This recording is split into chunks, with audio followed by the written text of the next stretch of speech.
もうダメだ。もうダメだ。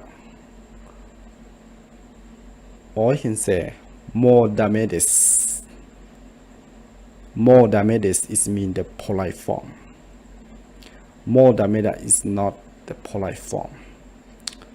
And this phrase is mean cannot take it anymore. Cannot take it anymore.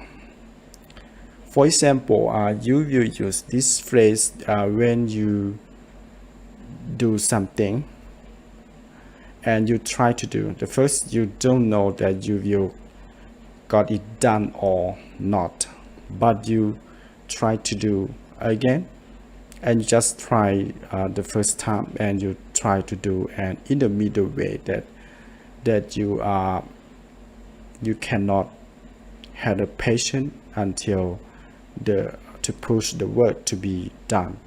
So in the case like this, you can say もうダメだ.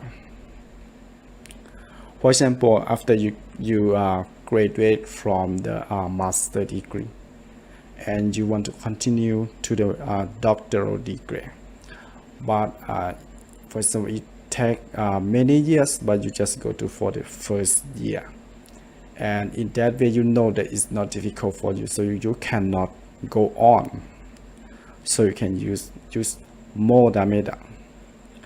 もうダメだ is mean I cannot take it anymore. So in the case like this, it doesn't mean that you will not try to do it again, but in that time that thing make you feeling that you cannot continue to do that work anymore. So it means so in the time you can say もうダメだ.